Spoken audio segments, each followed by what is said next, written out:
Hello students, Kumar study circle में आप सबका स्वागत है। आज हम लोग सीजीएसआई एग्जाम अर्थात CG sub inspector exam mains को आगे बढ़ाते हुए चिपको आंदोलन आपका सिलेबस में एक पार्ट है। चिपको आंदोलन उस पर हम लोग डिटेल से अध्ययन करने वाले हैं। तो चलिए आगे बढ़ते हैं देर न करते हुए।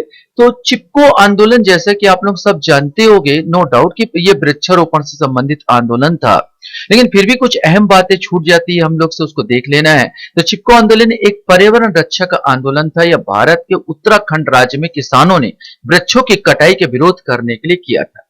उस समय उत्तर प्रदेश राज्य था, लेकिन वर्तमान में उत्तराखंड राज्य में पड़ेगा।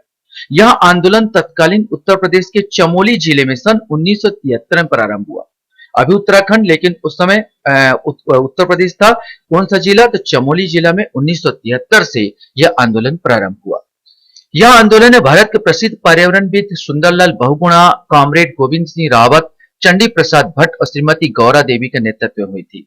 तो यहाँ पर भी सबका नाम हमको याद रखना है, केवल ये बस याद मत रखो कि सुंदरलाल बहुगुणा। सुंदरलाल बहुगुणा तो मेन है ही है इस आंदोलन से जुड़े हुए, लेकिन उससे पहले जो शुरुआत की थी श्रीमती गौरा देवी, उसको भी हमको जानना जरूरी है कि सुंदरलाल बहुगुणा और गौरा देवी ये बहुत ज्यादा इंपॉर्टेंट है, ये दोनों नाम।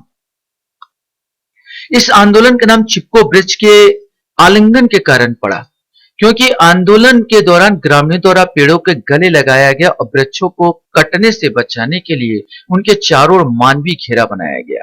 चिपके आंदोलन सूत्रधार श्रीमती गौरा देवी थी। ये बहुत इंपॉर्टेंट, सूत्रधार अगर पूछेगा तो श्रीमती गौरा देवी। श्रीमती गौरा देवी ही थी जो सबसे पहले चिपको आंदोलन को जन्म दी। जब यहाँ पर चमोली गांव में पेड़ काटने का शुरुआत किया गया या ठेके दिया गया, जब उनको पता चला तो ये अपने कुछ 27 लेडीजों के साथ जाके पेड़ों पर चिपक जा रही थी और उसको कटने से बचाया।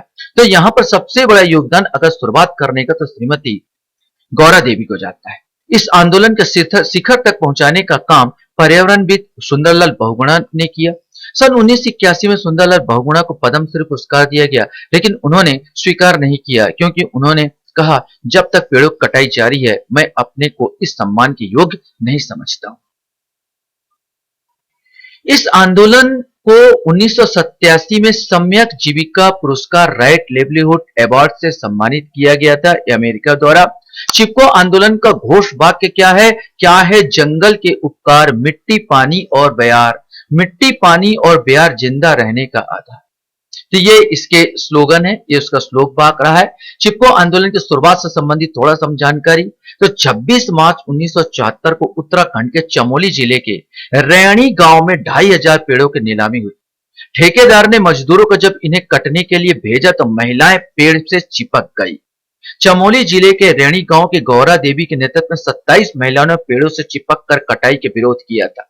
उस समय पुरुष नहीं था, पुरुष को तो बाहर बुला लिया गया, तो कमाने खमाने बाहर चले गए थे, जहां पर एक षड्यंत्र के तहत उनको सबको वो देना था, पैसा देना था करके पूरे पुलिस को बाहर निकलवा लिया गया था। महिलाएं हैं यहाँ पर करके ठेकेदारों ने भेज दिया मजदूरों को, जाओ काट दो यहाँ पर पेड़ों को। जब इनको पता चला, आपको लेडीजों को जब पता चला, विशेष करके गौरा देवी को पता चला, तो कुछ लेडीजों का साथ वो लेके पहुंच गई और पेड़ों से चिपकने लगी और अंतोगत महिलाओं वहां पर मजदूरों को वापस लौटना पड़ा।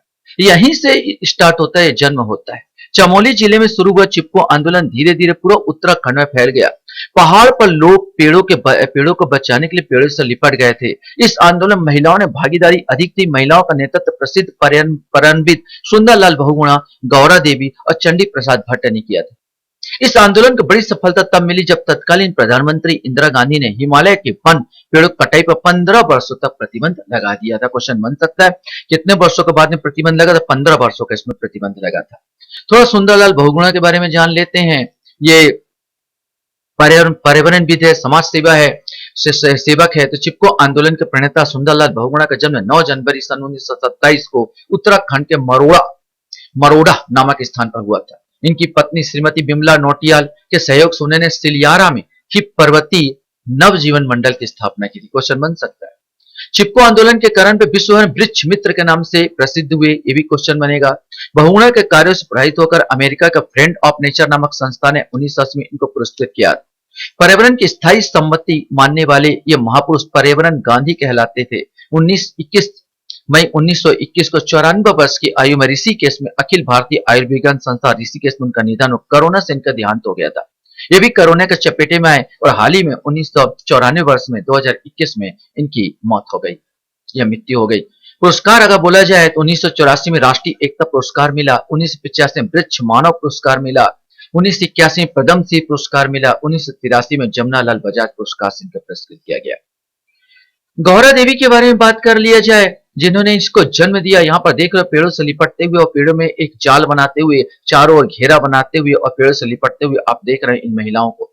विशेष करके महिलाओं ने ही विशेष करके इनको जन्म दिया था चिपको आंदोलन को। तो गौरा देवी जिनका जन्म 1925 में उत्तराखंड के लाता गांव में हुआ, इन्हें चिपको आंदोलन के जननी माना जाता है।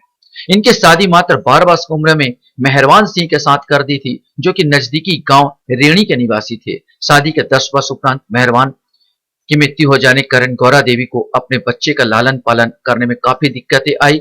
अलकांडा में चंडी प्रसाद भट्ट तथा गोविंद सिंह रावत नामक लोगों ने अभियान चलाते हुए सन 1974 से में 2500 देवदार वृक्षों को काटने के लिए चिन्हित किया गया था, लेकिन गौरा देवी ने इनका विरोध किया कि भाई कोई चिन्हित कोई नहीं कटेगा वृक्ष, और पेड़ों की रक्षा करने का अभियान चलाया। इसी कारण गौरा देवी चिपको वुमेन के नाम से भी जानी जाती। क्वेश्चन बन सकता है कौन चिपको वुमेन के नाम से जानते? गौरा देवी बन सकते जानी जाती है। और चिपको वुमेन के नाम से जानने वाली गौरा देवी का निधन 66 वर्ष की उम्र में 4 जुलाई 1991 में हो। आशा करता हूँ वीडियो भी आपको अच्छा लगा होगा। आप लोग मेरे वीडियो को वॉच करते हो इसलिए